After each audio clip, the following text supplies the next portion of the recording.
Och berätta från början en ganska intressant sak som jag hörde min fru Annettes syster säga. Hon heter Charlotte och hon och hennes familj har blivit härligt frälsta på senare tid. Och de söker efter en hemförsamling i Stockholm. Och de har gått till olika församlingar så här. Så gick de till en församling, Kristet Center i Solna. Och hon sa att det var så förunderligt där, för att det var de som nu är där och så var det ytterligare en till som var nu där. Hon sa det att hon märkte hur de tittade på dem med så stor kärlek. De sa så här att de utstrålade sådan kärlek i sina ögon och sina ansiktsuttryck när de tittade på oss och på den andra som var nu. Då tänkte jag så här, för när jag kom hit i fredags så upplevde jag Guds andes närvaro här i lokalen bland nedtroende. Så gick jag här under bönemötet så märkte jag på mig själv. Oj, jag tittar på dem med kärlek. Ganska trevligt att man känner det, att man tittar på någon med Guds kärlek. Och man kan vara på många andra platser och det kan vara något helt annat. Det kan vara misstänksamhet och missunnsamhet och lite avund kanske och konkurrens och sånt här. Ni känner säkert till det här. Det är inte så trevligt. Säkert om man kommer som ny till en församling så behöver man möta den här Guds kärlek. Och det gjorde ju att nu Annettes syster, de liksom vill åka tillbaka till den här församlingen. Och det är så viktigt det här att vi har den heliga Ande. För ni vet, Bibeln säger att Guds kärlek är utgjuten i våra hjärtan genom den heliga Ande. Halleluja. Så ni kan börja med att träna på det här och titta på varandra med Guds kärlek. Kolla inte på någon familjemedlem nu, för det är fusk, utan på någon som inte är en familjemedlem. Så titta på varandra med Guds kärlek. Klarar ni det? Ni är också på Facebook och YouTube och så vidare. Bara titta på varandra med Guds kärlek. Det är en bra övning. Amen. Halleluja. Och lite inledning där. Men jag har en predikan här som ska vara ett uppmuntran nu till oss allihopa.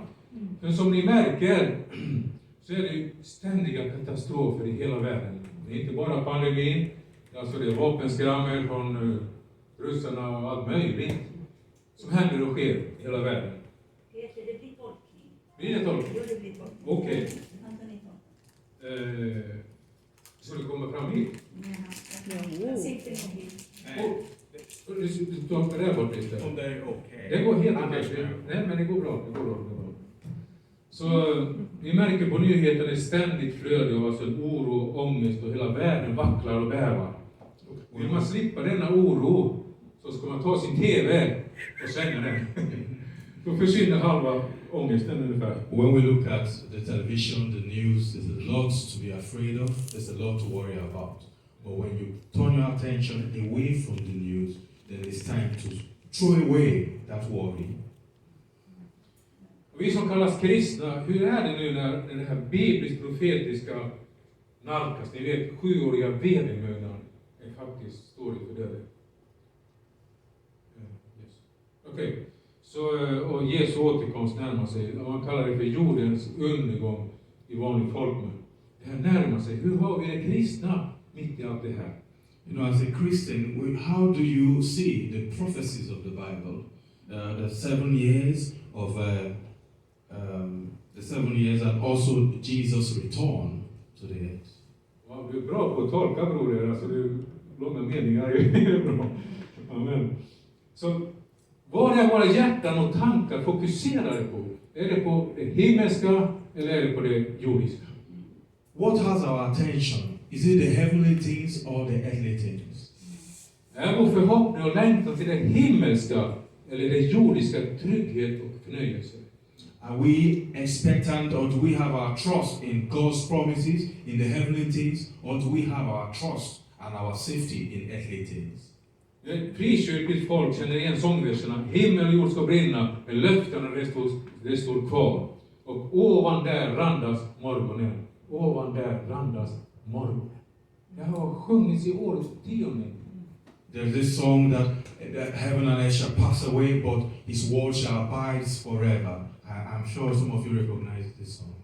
Och väckelsefolk från alla tider, Guds folk genom århundraden, har genom fattigdom, krig, förföljelser tröstat sig, fått mod och styrka genom att de vet att deras fokus har varit det himmelska, inte det jordiska. The Christian faith has gone through a lot, through persecution, through hunger, through war, through famine. It has gone through a lot and survived because their trust has been in the heavenly things, not on earthly things. Amen. Och hur var Jesus egen programförklaring? Han sa det, omvänd er till himmelriket är nu här. And Jesus, when you look at his program, he said, repentance and the kingdom of God is here. Yes. Jesus erbjöd aldrig ett perfekt, smärtfritt och tryggt jordeliv. Och miljoner är det kristna som torterats, kastas i fängelse eller dödas historien igenom. The Christian life doesn't on any time promise persecution free. For you see Christians who suffered, who were jailed because of their faith. So Jesus never promised a trouble-free life as a Christian. Vi förstår, kära vänner, att frälsarens fokus, Jesus fokus på korset, var vår frälsning till en annan tillvaro, till en annan plats, till ett annat hemland. Jesus on the cross, he had his attention that he would get saved, and our attention will be focused on the heavenly things in a different world, not this world. En plats där det finns ingen smärta, ingen plåga, ingen sorg. A place where there's no pain, where there's no suffering, and where there's no sorrow. Så varför ängslas vi kristna inför jordens undergång? And why are we then, as Christians, afraid when we see that the world is in turmoil? Ni vet det biblisk-profetiska skeendet som nu återspeglas i vershändelserna. Vi alla så vardag, det kan inte förhindras. You know, like today, everything that is happening in the world that we see, it has already been prophesied in the Bible, and it cannot be stopped. Och inte heller Herrens underbara löfte att han kommer tillbaka. And we have the promise that Jesus is coming back again. Kanske är det så att Jesu ord, omvänd er till himmelriket är nu här, gäller oss idag, alltjämt. And maybe it is so that this is the time for salvation. This is the time for repentance. Eftersom våra hjärtan behöver ha blicken fäst på Jesus. Our hearts must be focused on Jesus. Och älska och längta efter hans strålande återkomst. We must love and expect his return. Ni vet, det står i andra Timoteus brev 4:8 att rättfärdighetens segerkrans ska ges åt alla som älskar hans återkomst. The Bible says in Timothy, 4:8. 2 Timothy 4:8. 2 Timothy chapter 4 verse 8. Rättfärdighetens segerkrans ska ges åt alla som älskar hans återkomst. Righteousness and the crown of victory has he given to everyone who loves his return. Som älskar hans återkomst. Who loves his return. Men hans återkomst kommer inte förrän vedermödan har passerat. His coming will not come until we are ready. Födslovåndorna måste ske. Everything must happen. Den här pesten, corona, The pest corona är en födslovånda. must come. Allt det här måste ske och drabba världens. All the things we are seeing happening in the world right now must happen before Jesus comes. Kanske är det så att orden i 1 Johannes 2:15 är mer aktuella idag än någonsin. Jag läser. 1 Johannes 2:15. Då står det så här. Älska inte världen, inte heller det som är i världen. Om någon älskar världen, finns inte Faderns kärlek i honom.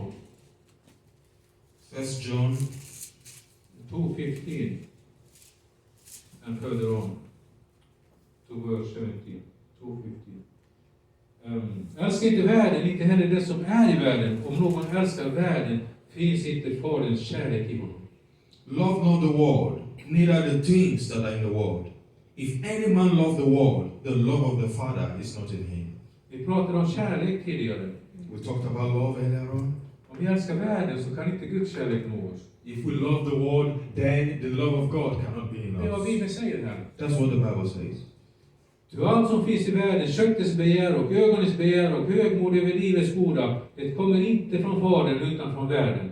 For all that is in the world, the lust of the flesh, the lust of the eyes, and the pride of life, is not of the Father, but it is of this world. Och världen och dess begär förgår, men den som gör Guds vilja förblir i evighet. And the world passeth away, and the lust thereof. But he that doeth the will of God abideth forever. Så jag personligen vill välja Jesus att luta mitt trötta hjärta vid och bli omsluten av Herrens kärlek till evig tid. Istället för det världen har att erbjuda.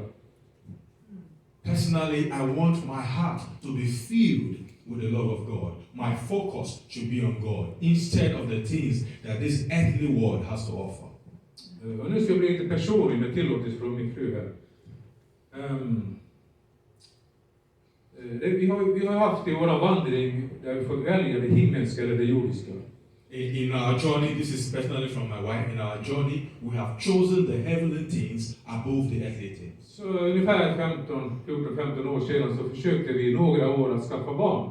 You know, in 15 years now we've been trying to get a child. Det var en 3-4 års period som var väldigt svår. 3 years has been quite difficult. Min fru led svårt. It's very challenging, especially for my wife.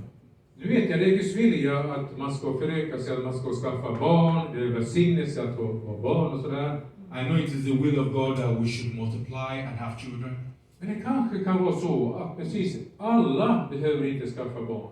And maybe it is so that not everybody will have children. Kanske vill Gud utvälja någon som inte ska skaffa barn.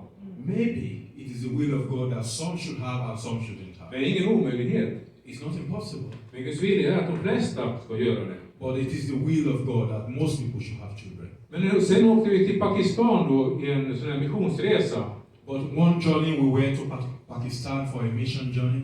En fantastisk resa där vi ser människor bli frälsta i tusental. It was fantastic. People got saved in their thousands. Blinda fick syn och döva fick hörseln The tillbaka. blind received their sight, the deaf heard. Och då hände någonting i särskilt Anettes hjärta. And something happened in our heart. Den här intensiva längtan efter barn. It was a strong desire for a child. Den försvann där. It left the heart. Hon var helt fri från den längtan. And she became like free from that thought. Smärtan försvann. The pain, the desire left her. Och hon kunde börja le igen. And now she can smile again. För hon var det himmelska. Because she chose the heavenly Den things. kallelse Gud har i våra liv. The call that God has placed upon our lives. Och då har vi sett alltså efter 15 år att det har burit frukt. And after 15 years we see that this call upon our lives is bearing fruits. Inte kunnat göra alls mycket av det har vi gjort om vi hade skaffat barn. We cannot do so much if we have focused our attention only on having children. Ja, jag vet, många kan ha både barn och springa i kallelsen naturligtvis. I know of course that it's possible that some people can have children and also have the calling. Men vi är olika personligheter. But we have different personalities. Och för mig och Anette så hade det inte passat. And we have different destinies, and maybe it wouldn't have worked for me and Annette. Amen. Amen. Romarbrevet 8:28, vi läser Romarbrevet. Romans chapter 8, verse 28. Då står det så här. Romarbrevet 8:28. Vi vet att för dem som älskar Gud samverkar allt till det bästa för dem som är kallade efter hans beslut. And we know that all things work together for good to them that love God, to them who are the called according to his purpose. Jag läser det igen. Vi vet att för dem som älskar Gud samverkar allt till det bästa för dem som är kallade efter hans beslut. I will read it again. And we know that all things work together for good to them that love God and to them who are the called according to his purpose. Det innebär att när vi överlåter Gud och älskar honom så kan han använda allt som händer för hans syften. It means that when we focus our attention on God, serving and loving, he will use everything in our circumstances to work out to his purpose. Jag ska ta mer exempel på vårt liv. I will give you an example from my life. Vi hade en perfekt tillvaro i Jämtland för 2 år sedan. Vi hade perfekta jobb, trygga jobb. It was a perfect situation for our lives, me and Annette. Vilket ställe var det? Perfekt, Jämtland. Jämtland. Det var bra nattjobb där vi jobbade 10 nätter i månaden och hade 20 nätter ledigt som vi kunde göra massa annat, resa och sådär. We had a good job, good life situation that fits everything. Everything was well. Perfekt helt enkelt. Perfect. Men Gud kallade oss till Nordkalotten. God called us to North Carolina. Så vi stod i valet där. Ska vi välja det himmelska eller det jordiska? You know, God called us, but we have to make a choice. The heavenly or the earthly. Så vi sa upp våra fasta, trygga jobb. The permanent and good job that we had. Och lita på Herren. And we trusted God. Så den här 2 åren som har varit nu har varit besvärliga. You know, we left the perfect job and started trusting God. And it has been quite challenging the last 2 years. De har varit ansträngande. It has been difficult. Men de har varit oerhört välsignade och saliga. But we also felt really blessed. Vi flyttade till Salem, Båträttsfors. Nya Korskyrkan i Boden har hand om Salem i Båträttsfors. Så vi flyttade till det kapellet. We moved to a church. Och där flyttade också in en etiopisk familj som var missionärspar. And we lived together with Ethiopian family that are missionaries. Och sen flyttade ytterligare en missionär hit, Kent Ronny. And they came until missionary. Och ni förstår ju att det blev saligt. And it was the way it was, you know. Three vi kunde nå hela regionen och alla människorna i det området. And we would reach out to the whole region, all the people in the area. Ja, de kontinuerliga mötena var liksom en andlig rörelse. It was a great move of the Spirit in those meetings. Och riktigt härligt var det. Really wonderful time. Sen olika omständigheter gjorde att vi skulle flytta igen till Haparanda. And situation came up again that we needed to move to Haparanda. Till Peterskyrkan där. To Peter's church.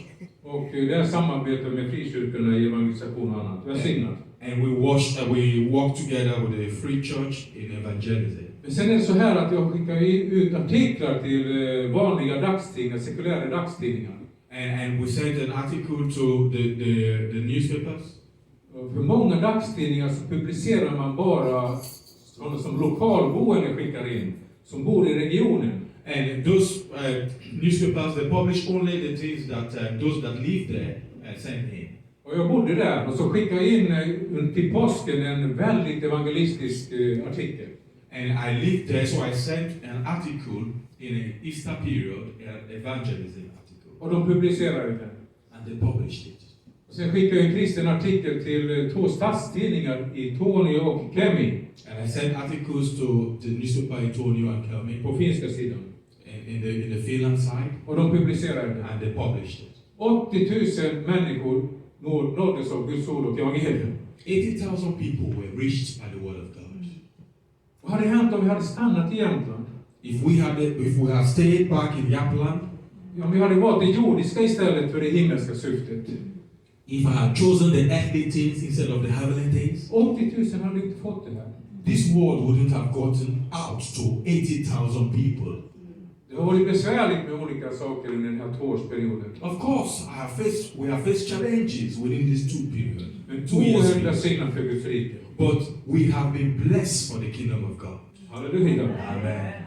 Himmel eller jord är frågan till oss allihopa. The question is heaven or earth. Du vet, Jesus mötte liknande valsituationer då Herren frestades till exempel i öknen.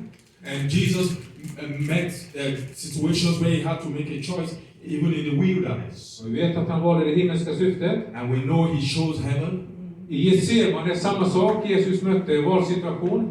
Jesus also met a situation where he needed to choose in Gethsemane. Halleluja. Jesus valde det himmelska syftet. Hallelujah. Jesus chose the purpose of heaven. Därför är vi frälsta idag. Tack Jesus. Amen. Amen. That's why we're saved today. Så frågan är, vad är ditt himmel eller jord? The question is, where's your choice? Vad är du? Or earth? Vad är du? What will you choose? Jag vet inte, men Gud vet. God knows, but I don't know. Vad som är ditt himmel eller jord? What have you chosen, heaven or earth? Vilken valsituation du befinner dig i? What choices do you have to make? Det kan komma sådana valsituationer ofta. Maybe you have to make these choices many Det times. kan vara en stor livsavgörande sak. Maybe it is the way you have to make your choices. Men det här är prövningen som Herren ställer oss inför. But these are trials, choices that we need to make, tests. Ska vi lyda honom? Are we going to obey God? Eller väljer vi det jordiskt bekväma? Or are we going to choose the comfortable earthly life? Halleluja. Amen. Ni förstår, Herren välsignar oss. Han bär oss, han helar oss, han botar oss, han hjälper oss, han beskyddar oss. God blesses us, He protects us, He provides for us, He heals us, He protects us. I synnerhet när vi ber och tror. Especially when we pray in faith. Vi får ständigt bönesvar. We receive continuous answers of prayers. Bara under det senaste året här har vi sett enorma bönesvar hela tiden. Especially in recent years we have received tremendous answers to our prayers. Alltså, svårigheter och lidanden har kommit hela tiden på löpande band. Even in the midst of trials and temptations. Men Herren har gripit in varendaste gång. God has intervened every time. Det här är faktiskt det kristna livet. This is exactly what the Christian life is all about. Halleluja. Hallelujah. Alla dessa välsignelser som vi får, de är ingen helgardering gentemot att slippa lidanden. These all blessings we receive is not to be compared to be released from suffering. Försök att förstå att lida ingår i paketet jämte välsignelsen. I want you to understand that suffering and the blessings, they are in the same packet. Jag har sett så många nyfrälsta. I've seen so many new saved. Så var det halleluja med stor bibel i handen. Hallelujah with a big Bible in their hands. Men så har svårigheterna kommit. And when the challenges, temptation come, En efter en. one after another, Och de har lämnat tron. they have left the faith. De behöver helheten förstå. They need a complete understanding. Paulus och Barnabas besökte lärjungarna och styrkte lärjungarnas själar och uppmanade dem att stå fasta i tron. Det sa det, vi måste gå igenom många lidanden för att komma in i Guds rike. When Paul and Barnabas visited the Christians, they said to them that they strengthened their faith and said to them that their faith must persevere even in the times of trials. Amen. Första Thessalonikerbrevet 3 och 1. 1 Thessalonians 3, verse 8, verse 1.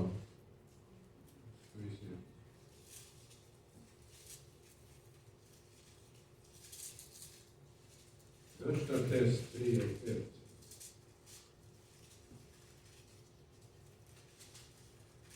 Då står det så här. Jaha.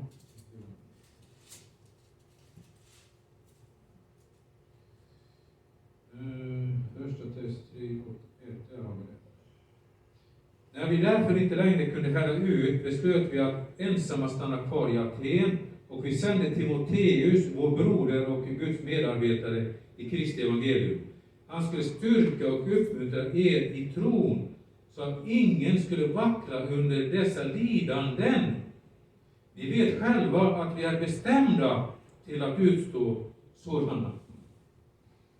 Wherefore, when we could no longer forbear, we thought it good to be left at Antioch alone, and sent Timothy, our brother and minister of God, and our fellow laborer in the gospel of Christ, to establish you and to comfort you concerning your faith, that no man be moved by these afflictions. For yourselves know that we are appointed thereunto. For verily, when we were with you, ska jag fortsätta läsa? Den är bra. Ja. Så varför jag talar om lidande, det är för att vi kommer in i svåra tider nu. Why am I speaking about suffering? It is because we are going through difficult times now. Jag vill inte att någon av er ska lämna tron. And I don't want any one of you to leave your faith. Jesus sa det, i världen får ni lida. Jesus sa det, i världen får ni lida. Men var vid gott mod, jag har övervunnit världen. Jesus said, in the world you will face tribulations, but be of good cheer, for I have overcome the world. Jesus övervann världen på flera sätt. Jesus overcame the world in many ways. Han ger oss en inre frid och glädje mitt i lidandet. He gave us peace and joy in the midst of suffering. Jesus sa det, min frid ger jag er, inte ger jag er en sådan frid som världen ger. Låt inte era hjärtan oroas och var inte modlösa. And Jesus said, my peace I give unto you, not like the world give I unto you. So let not your heart be troubled. Så var inte modlös. Don't lose your faith. Ha Jesu frid. Receive the peace of God. Jesus besegrade djävulen och ondskans andemakter så att vi kan verka i Herrens auktoritet och och bemöta varje attack från den onde. Jesus overcame the devil and the power of darkness so that we can have the same victory over the enemy. Det är också ett sätt som Jesus övervann världen för våran skull. And that is the way Jesus overcame the world for our sake. Vi slipper inte attackerna, men det finns seger hos Herren Jesus när vi går bedjande fram. These attacks must come, but there is victory in Christ Jesus when we pray in faith. När vi läser äldre tiders väckelsefolken förr, så mötte de enormt lidande och värsta slag. Vissa åkte till missionsländer och dog omedelbart i sjukdomar. When we look at the history of revival, many people faced tribulations and trials. Many even died while they went out to evangelize. Men de behöver inte ropa i ångest. Varför Gud? Varför hände detta? We do not need to shout to God and say, why? Why me? Or why did this happen? För de visste om jordelivets kamp och hade blicken fäst på Jesus och på slutmålet. Because these people, they had their eyes focused on Jesus. Their eyes focused on the vision. Så det finns ingen helgardering, ingen gräddfil, utan snarare en dans på rosor med vassa taggar i. Det där var svårt att ta. Okej. Vi continue anyways. Men den viktigaste, största segern Jesus vann åt oss, vad är det? Och det är det vi inte finner i jordelivet, utan i det eviga, härlighetsfulla livet i himlen. Det är den segern Jesus The greatest victory that Jesus won for us is not the things that we get on earth. It is the eternal life that we get in heaven. Låt mig läsa nu, det står överallt i Bibeln. Det är Romarbrevet 8:35. Romarbrevet 8:35. Romans 8:35. Vem kan skilja oss från Kristi kärlek? Och lyssna nu, kära vänner. Paulus som skriver här. Vem kan skilja oss från Kristi kärlek? Nöd eller ångest? Förföljelse eller hunger? Nakenhet, fara eller svärd? Vad är det alls vad det står här? Nöd eller ångest, förföljelse eller hunger, nakenhet, fara eller svärd. Det står ju skrivet, för din skull dödas vi hela dagen. Vi räknas som slaktfår.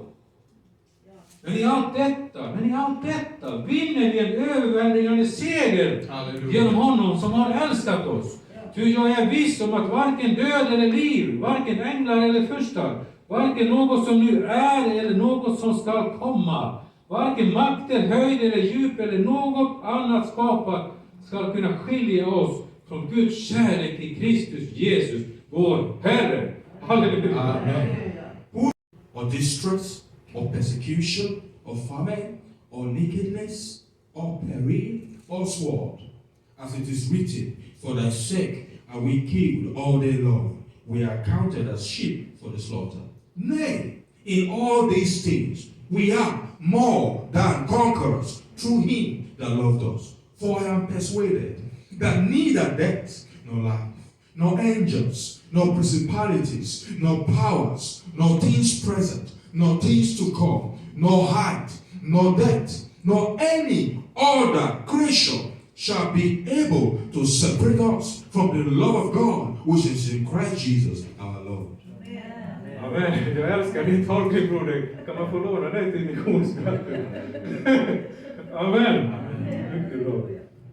Här talar Paulus om att mitt i allt lidande så vinner vi en överväldigande seger. Och den segern är att inget kan skilja oss från Guds kärlek i Kristus Jesus. Ja, inte ens döden. Paul had this great desire that nothing should separate us, Christians, from the love of Christ. Not even death. Som ordet säger, döden är uppslukad och segern vunnen. Du död, var är din seger? Du död, var är din udd? Döden suddar synden och syndens makt kommer över lagen. Men Gud var det tack som ger oss seger genom vår Herre Jesus Kristus. Hallelujah. For he says, death, where's your sting? And grave, where's your victory? Death has been defeated, and Jesus Christ has given us the victory over death. Amen. Så ni ser, vänner, det handlar om att segern är att vi har evighet i himlen. This is about, inte det jordiska. This is about that the victory is about heaven, not about earthly things. Gud välsignar oss i det jordiska. God bless us with heavenly, with earthly things. Men grejen är det himmelska. But our focus should not be on earthly things, but should be on the heavenly things. Oavsett om du får bönesvar eller inte, oavsett hur mycket svårighet och lidande du möter, så är det ju bara korta millisekunder i jämförelse med evighetens oändliga ljusår och härlighet. You need to hear this. Whether you receive answers to your prayers or not, whether you go through difficult times or not, the earthly life is just a short life. The long life is in eternity. Där finns ingen smärta, ingen plåga, ingen sorg. No pain, no sorrow, no suffering in heaven. Bara härlighet. Only beautiful things. Jesus. Halleluja. Hallelujah. Jag vet inte hur du har det, men jag har stunder när jag bara säger Maranata, Jesus kom tillbaka nu. Har ni det också? I don't know how you think it, but my desire, my heartfelt desire is Maranatha, Jesus, come now. Paulus säger i Romarbrevet 8:18, jag hävdar att den här tidens lidanden väger lätt i jämförelse med den härlighet som kommer att uppenbaras och bli vår. Apostle Paul said that even the suffering of the present time is nothing compared to the victory that is to come. Så nu när du har fått det här ordet och denna predikan, when you have received this word today, så kan du möta svårigheterna. then you can face difficulties. Du kan tjäna Herren med glädje. And you can serve God in joy and with joy. Precis oavsett vad som händer i ditt No liv. matter what comes your way. Ni vet, boken Jobb. Det är inte så många som läser boken Jobb i Gamla testamentet. Not many people read the book of Job. Men den är ett exempel för oss. But the book of Job is an example for us. Att även om precis allt hemskt drabbar en människa, Even if everything happens to a person, så har vi segern ändå hos Gud. then we have the victory in God. Och slutmålet blir gott. And the end result will be good. Så vi behöver inte vara modlösa. So we do not have to be discouraged. Inte frukta någonting. We do not have to be afraid of anything. Det är bara glada i Herren. Just joy in the Lord. Jag vill läsa faktiskt det här med slutmålet så att vi får in det. Så vi har det fokuset i våra hjärtan. Uppenbarelseboken 21 och 1. Uppenbarelseboken 21 och 1. Revelation chapter 21 verse 1. Har du det svårt så läs det här bibelstället. If you are facing difficulties, I recommend this Bible verse for you. För det här är din snara framtid.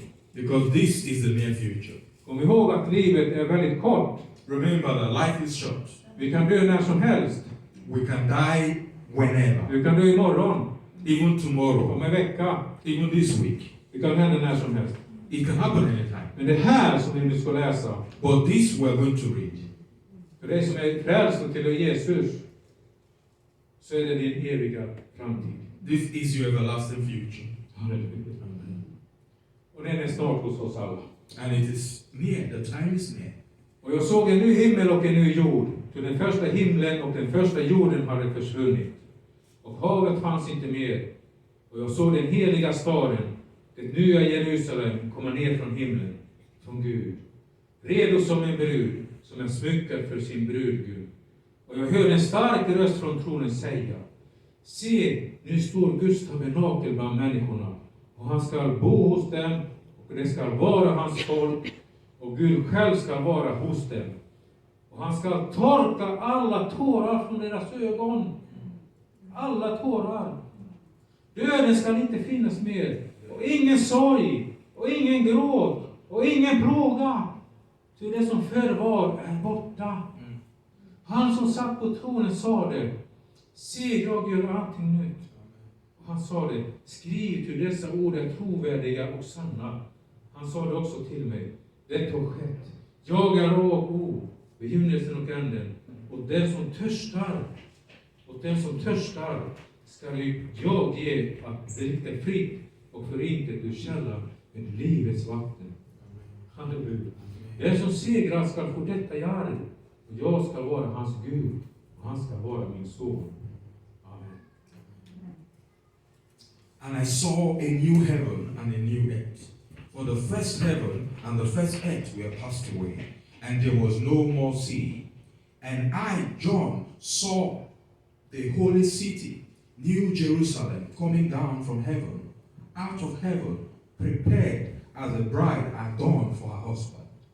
And I heard a great voice out of the heavens saying, Behold, the tabernacle of God is with men, and he will dwell with them, and they shall be his people, and God himself shall be with them, and be their God.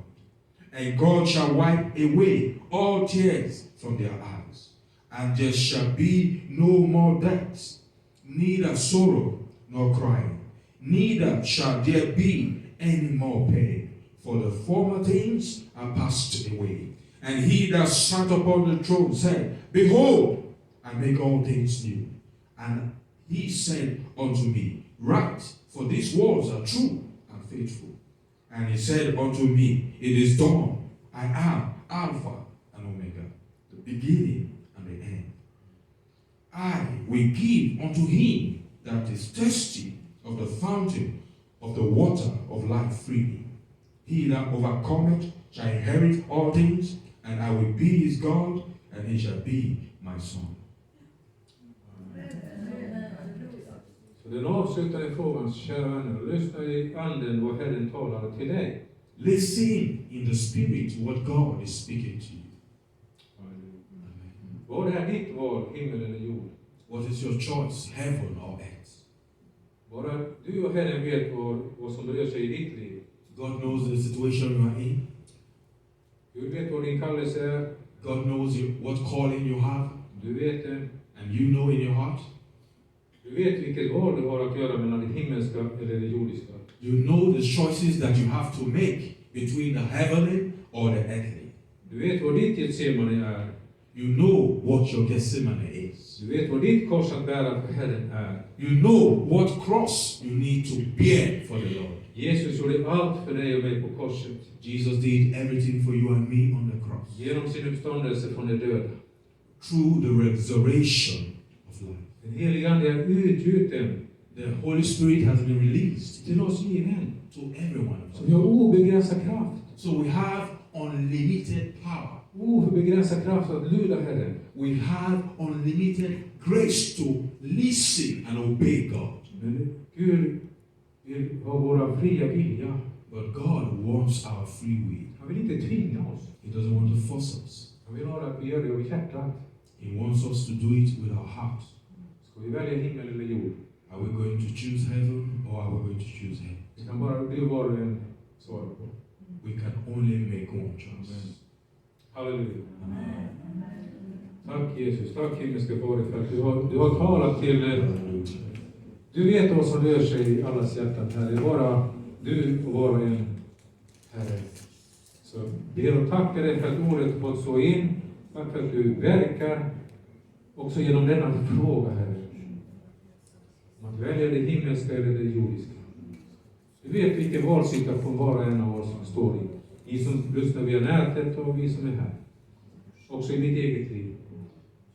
Tack dig Herre för att du uppenbarar din vilja för oss, Herre. Att vi ska ta det rätta beslutet. Att välja din väg.